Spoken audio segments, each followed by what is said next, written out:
Good morning friends. आज इस video lecture में हम सीखेंगे कि हम किस तरीके से स्ट्रक्चर पैडिंग की प्रॉब्लम को अवॉइड कर सकते हैं। इसके प्रीवियस लेक्चर में भी मैंने स्ट्रक्चर पैडिंग को किस तरीके से अवॉइड करना है, हम कौन सी डायरेक्टरीज का यूज़ करते हैं जिसके कारण हम अपनी मेमोरी पैकेजिंग कर पाते हैं, तो इसके बारे में मैंने प्रीवियस लेक्चर में बताया है। उस लेक्चर का वीडियो लिंक जो है मैं आपको डिस्क्रिप्शन बॉक्स में दे दूंगी। आप वहां से देख सकते हैं कि हम ऐसी कौन सी डायरेक्टरीज का यूज़ करते हैं जिससे हम स्ट्रक्चर पैडिंग की प्रॉब्लम को अवॉइड कर सकते हैं। मैंने स्ट्रक्चर पैडिंग के ऊपर एक प्रोग्राम बताया था, हमने उसकी प्रोग्राम की एनालिसिस की भी की थी और उस प्रोग्राम को ही मैं आज यहाँ पर फिर से आप लोगों के सामने लिखूंगी। लेकिन जब मैं इस कोड को लिखूंगी, जब मैं इस प्रोग्राम को लिखूंगी, तो हम यहाँ पर अपने उस स्ट्रक्चर पैडिंग के एग्जाम्पल के में एक डायरेक्टरीज का यूज़ करेंगे जिसके कारण हम अपने स्ट्रक्चर पैडिंग को अवॉइड कर पाएंगे। तो देखते हैं कि हम किस तरीके से अपने स्ट्रक्चर पैडिंग की को अवॉइड कर सकते हैं। Example program for avoiding structure padding. तो सबसे पहले हम हेडर फाइल इंक्लूड करेंगे। हमारी जो बेसिक हेडर फाइल है, पहली फाइल है stdio.h और हमारी दूसरी फाइल है conio.h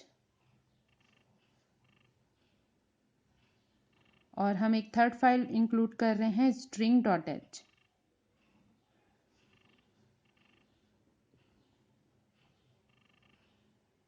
और इसके बाद हम अपनी वो डायरेक्टरीज इंक्लूड करेंगे जिस डायरेक्टरीज के बारे में मैंने आप लोगों को बताया है। प्राग्मा पैक डायरेक्टरीज का हम यूज़ करेंगे। हमने यहाँ पे इसलिए string.h भी लगाया है। हम यहाँ पर जस्ट फाइल को इंक्लूड करने के बाद अपनी डायरेक्टरीज को इंक्लूड करेंगे। तो हैश प्राग्मा पैक ऑफ 1। तो जैसे ही मैंने ये डायरेक्टरीज यहाँ पर इंक्लूड की है, इसका ये मतलब है कि मैं अपने स्ट्रक्चर की जब हम मतलब जब हम स्ट्रक्चर को डिक्लेयर कर रहे हैं और जब स्ट्रक्चर के लिए मेमोरी पैकेजिंग की जाएगी, तो हमारा कंपाइलर जब इस इंस्ट्रक्शन को रीड करेगा, इस इंस्ट्रक्शन को एग्जीक्यूट करेगा, तो वो मेमोरी पैकेजिंग के लिए 1 बाइट की मेमोरी पैकेजिंग करेगा। इसलिए हम इसे फर्स्ट स्टार्टिंग में लगा रहे हैं क्योंकि यहाँ पर ये एक डायरेक्टरीज है और अपने डायरेक्टरीज को जब हम अपने कोड में इंक्लूड करते हैं तो हम उसे हम अपने प्रोग्राम के सबसे स्टार्टिंग पॉइंट में लिखते हैं। ये हमारे सी प्रोग्राम का स्ट्रक्चर होता है कि सबसे पहले हम अपने डायरेक्टरीज को इंक्लूड करते हैं जिनका यूज़ हम अपनी फाइल्स में करना चाहते हैं। तो यहाँ पर है प्राग्मा पैक एक डायरेक्टरीज है, कंपाइलर डायरेक्टरीज है जिसका यूज़ करके हम स्ट्रक्चर पैडिंग की प्रॉब्लम को अवॉइड करेंगे। अब इसके बाद हम स्ट्रक्चर डिक्लेयर करेंगे। तो सबसे पहला स्ट्रक्चर है हमारा, तो स्ट्रक्ट कीवर्ड का यूज़ किया है मैंने। देन उसके बाद मैंने अपने स्ट्रक्चर का नाम दिया है 1 और स्ट्रक्चर के अंदर हमारे जो डेटा मेंबर्स हैं अब हम उसे डिक्लेयर करेंगे। तो सबसे पहला डेटा मेंबर है integer ID 1, then integer ID 2, then character name, फिर उसके बाद कैरेक्टर वेरिएबल है अगेन C और उसके बाद हमारा एक फ्लोट वेरिएबल है परसेंटेज। इस तरीके से हमने अपना पहला स्ट्रक्चर डिक्लेयर कर लिया है। अब उसके बाद हम अपना सेकंड स्ट्रक्चर डिक्लेयर करेंगे। फिर से हम स्ट्रक्ट कीवर्ड का यूज़ करेंगे, स्ट्रक्ट देन स्ट्रक्चर का नाम। तो स्ट्रक्चर का नाम मैंने यहाँ पे दिया है स्ट्रक्चर 2। अब इनके डेटा मेंबर डिक्लेयर करेंगे, integer ID 1, then character name, integer ID 2, then character C और लास्ट में हमारा लास्ट वेरिएबल है फ्लोट परसेंटेज। दोनों के जो मेंबर हैं वो बिल्कुल सेम है, बट इनका जो ऑकरेंस है, हमारे मेंबर का जो ऑकरेंस है वो मैंने यहाँ पर चेंज किया है। और मैंने आप लोगों को बताया भी है कि हमारे जो डेटा मेंबर्स हैं उनके ऑकरेंस पर भी डिपेंड करता है स्ट्रक्चर की साइज क्या होगी। अगर आप लोगों ने इस प्रोग्राम का एनालिसिस वाला वीडियो देखा है, वीडियो लेक्चर अगर आप लोगों ने देखा है, तो आप लोग को बहुत ईजिली ये समझ में आएगा। अब स्ट्रक्चर को डिक्लेयर करने के बाद हम अपना मेन पोर्शन स्टार्ट करेंगे। तो मेन पोर्शन स्टार्ट करने के लिए हमें वॉइड मेन, हम यहाँ पर फंक्शन लिखेंगे। देन उसके बाद जैसे ही मेन पोर्शन हमारा हमने लिखा है, मतलब फंक्शन ओपन किया है, उसके बाद हम अपने स्ट्रक्चर के जो स्ट्रक्चर मेंबर हैं, जो स्ट्रक्चर वेरिएबल है जिनके थ्रू हम अपने स्ट्रक्चर के मेंबर्स को यूज़ कर सकते हैं, उन्हें डिक्लेयर करेंगे। तो स्ट्रक्ट, देन उसके बाद आपके स्ट्रक्चर का नाम। स्ट्रक्चर 1 के लिए यहाँ पर स्ट्रक्चर वेरिएबल बनाया गया है ए। देन उसके बाद स्ट्रक्ट और सेकंड मेंबर हम सेकंड स्ट्रक्चर के लिए डिक्लेयर कर रहे हैं, वो है बी। अब इसके बाद हम यहाँ पर एक प्रिंटिंग स्टेटमेंट लिखेंगे और इस प्रिंटिंग स्टेटमेंट के थ्रू मैं अपने स्ट्रक्चर का साइज जो है वो यहाँ पर प्रिंट करवाऊंगी। तो एक मैसेज लिख लेते हैं, size of structure in byte, फिर आपका फॉर्मेट स्ट्रिंग, और उसके बाद यहाँ पर हम स्ट्रक्चर का साइज जानने के लिए साइज ऑफ ऑपरेटर का यूज़ कर रहे हैं। और ये साइज ऑफ ऑपरेटर जो है आपके स्ट्रक्चर की मेमोरी में जो साइज बनी है उसे रिटर्न करने में हमारी मदद करेगा। और ये हमारा स्ट्रक्चर वेरिएबल है ए, जो कि स्ट्रक्चर 1 का है, जो कि स्ट्रक्चर 1 की साइज को बताएगा।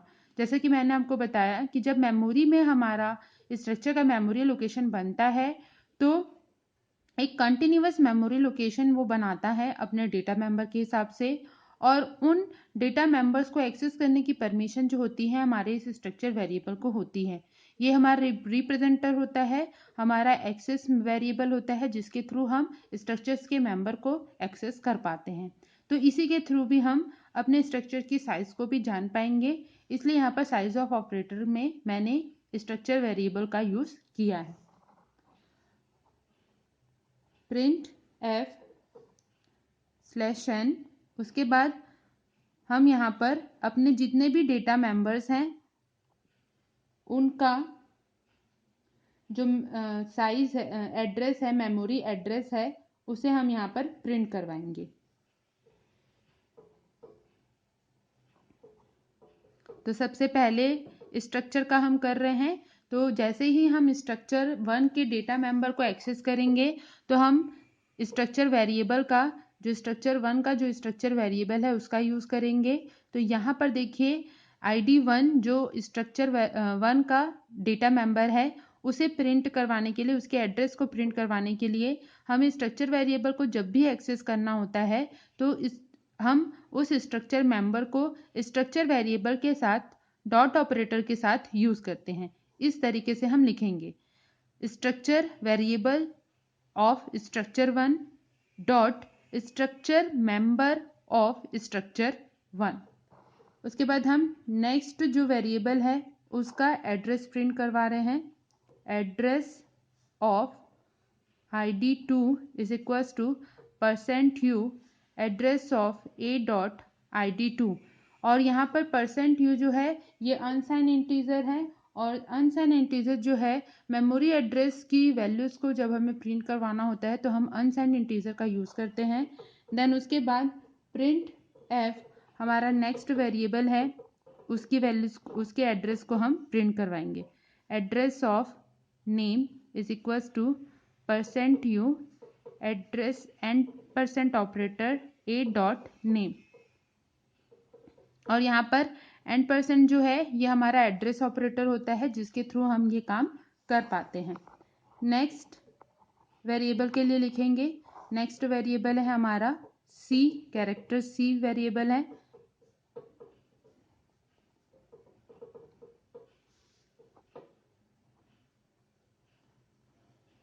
और इसी तरीके से स्ट्रक्चर वन का जो हमारा लास्ट वेरिएबल है फ्लोट वेरिएबल, उसकी वैल्यूज को हम यहाँ पर प्रिंट करवाएंगे।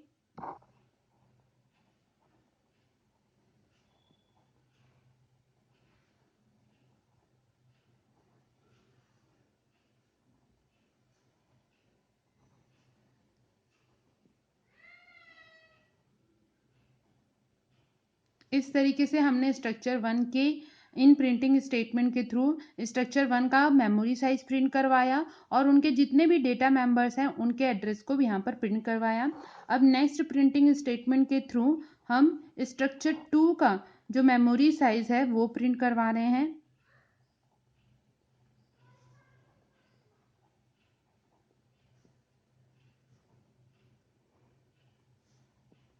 तो जब हमें स्ट्रक्चर टू का मेमोरी साइज प्रिंट करवाना है तो हम स्ट्रक्चर टू का जो स्ट्रक्चर वेरिएबल है जो कि मैंने यहाँ पे डिक्लेयर किया है बी, उसका यूज़ करेंगे। उसके बाद नेक्स्ट प्रिंटिंग स्टेटमेंट के थ्रू हम जितने भी हमारे स्ट्रक्चर मेंबर हैं स्ट्रक्चर टू के, उनके एड्रेस को यहाँ पर प्रिंट करवाएंगे। तो पहला मेंबर है हमारा ID1, उसकी वैल्यू को हम प्रिंट करवाएंगे। और अब हम यहाँ पर % के साथ B.ID1 लिखेंगे क्योंकि B जो है वो हमारा स्ट्रक्चर वेरिएबल है स्ट्रक्चर टू का और हम यहाँ पर स्ट्रक्चर टू के डेटा मेंबर के एड्रेस को प्रिंट करवा रहे हैं। इसी तरीके से नेक्स्ट स्टेटमेंट लिखेंगे printf/n एड्रेस ऑफ नेम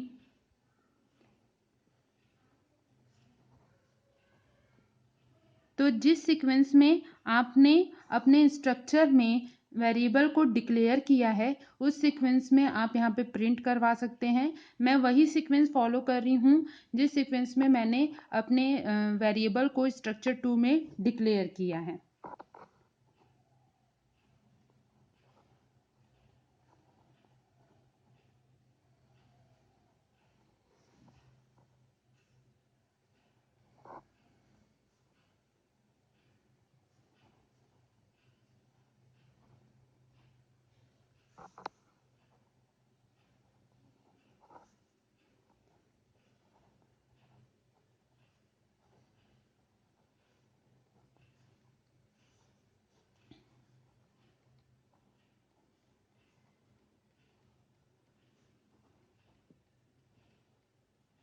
और अब हमारा जो लास्ट वेरिएबल है हमारे स्ट्रक्चर टू का वो है हमारा फ्लोट वेरिएबल, तो हम उसके एड्रेस को यहाँ पर लास्ट प्रिंट करवा रहे हैं।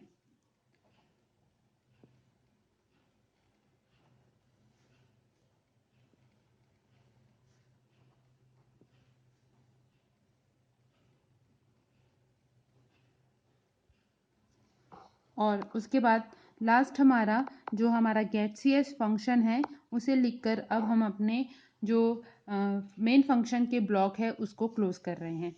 तो यहाँ पर इस पूरे प्रोग्राम में सिर्फ एक माइनर सा चेंजेस ये है कि हम यहाँ पर अपने स्ट्रक्चर पैडिंग की प्रॉब्लम को अवॉइड कर रहे हैं। और किस तरीके से कर रहे हैं, सबसे स्टार्टिंग में हैश प्राग्मा पैक डायरेक्टरीज को इंक्लूड करके। जब अब इस स्ट्रक्चर के लिए इट मीन्स स्ट्रक्चर वन और स्ट्रक्चर टू के लिए जब मेमोरी पैकेजिंग की जाएगी तो हर एक डेटा मेंबर के लिए जब मेमोरी पैकेजिंग होगी तो वो होगी आपके मेमोरी पैकेजिंग की जो साइज होगी वो होगी 1 बाइट। इट मीन्स जब हम ID1 इंटीजर मेंबर के लिए मेमोरी पैकेजिंग होगी, जब मेमोरी साइज बनेगी इसमें तो 1 बाइट का ID1 के लिए बनेगा। उसी तरीके से अगेन जो हमारी 1 बाइट की पैकेजिंग है ये हमारा पूरा ID1 बनेगा। उसी तरीके से ID2 के लिए बनेगा और कैरेक्टर 1 बाइट हमारे जो कैरेक्टर वेरिएबल है नेम के लिए बनेगा। फिर अगेन 1 बाइट जो है हमारे कैरेक्टर वेरिएबल सी के लिए बनेगा। और आगे उसी तरीके से अगेन जो 4 बाइट है मतलब 1 बाइट के जो 4 बाइट हैं वो हमारे फ्लोट वेरिएबल परसेंटेज के लिए इस तरीके से मेमोरी में इसमें उसकी साइज बनेगी। किसके लिए? स्ट्रक्चर वन के लिए। और स्ट्रक्चर 2 के लिए भी जब मेमोरी लोकेशन बनेगा तो अगेन इसी तरीके से मेमोरी ऑक्यूपाई की जाएगी। आईडी 1 के लिए 1 बाइट की लोकेशन ऑक्यूपाई की जाएगी। आईडी 2 के लिए फिर 1 बाइट की जो मेमोरी लोकेशन है वो ऑक्यूपाई की जाएगी। नेम वेरिएबल के लिए 1 बाइट की मेमोरी लोकेशन ली जाएगी। सी के लिए भी 1 बाइट की मेमोरी ली जाएगी और इसी तरीके से हमारे जो फ्लोट वेरिएबल है, जो हमारा परसेंटेज वेरिएबल है उसके लिए अगेन 4 बाइट मेमोरी जो है 1 बाइट के पैक में अरेंज की जाएगी, जिससे जो एक्चुअल साइज है हमारे स्ट्रक्चर की वो हमें मिलेगी। इट मीन्स 4 4 1 1 और 4। तो 4 4 + 4 8 8 + 1 9 देन 10 और देन 14 बाइट। तो इस तरीके से हमारी जो एक्चुअल साइज है हमारे स्ट्रक्चर की वो हमें मिलेगी। यहाँ पर मैंने जो ये बनाया है इसमें सीक्वेंस मेरा मतलब मैंने दूसरा सीक्वेंस ले लिया है, इसे मैं कट कर देती हूँ। तो इसका मेमोरी सीक्वेंस मैं फिर से बना देती हूँ किस तरीके से होगा। पहला डेटा मेंबर है हमारा आईडी स्ट्रक्चर 2 के हिसाब से, तो स्ट्रक्चर 2 के हिसाब से पहला डेटा मेंबर है हमारा आईडी 1। देन उसके बाद हमारा नेक्स्ट डेटा मेंबर है हमारा नेम, तो नेम के लिए होगा। फिर उसके बाद फिर से 4 बाइट जो है अगेन किसके लिए ऑक्यूपाई की जाएगी, आईडी 2 के लिए। फिर 1 बाइट जो है वो ऑक्यूपाई की जाएगी सी वेरिएबल के लिए, कैरेक्टर वेरिएबल के लिए। और नेक्स्ट जो 4 बाइट है 1 बाइट के पैक में वो ऑक्यूपाई की जाएगी परसेंटेज के लिए। ये में से यहाँ पे मैंने मिस्टेक कर दिया था। तो जो स्ट्रक्चर 2 का जो मेमोरी लोकेशन है वो इस तरीके से बनेगा। तो इस तरीके से हम मेमोरी पैकेजिंग करेंगे pragma directories pack directory hash pragma pack directories का यूज़ करके, और इस तरीके से हम अपने स्ट्रक्चर पैडिंग की प्रॉब्लम को अवॉइड कर सकते हैं। Okay, thank you friends. अगर आपको ये वीडियो अच्छा लगा हो तो ज़रूर आप इसे लाइक करें, मेरे चैनल को सब्सक्राइब करें, और बहुत बहुत थैंक यू मेरे चैनल्स को सब्सक्राइब करने के लिए और मेरे वीडियोस को देखने के लिए। Okay, thank you friends, good bye, take care.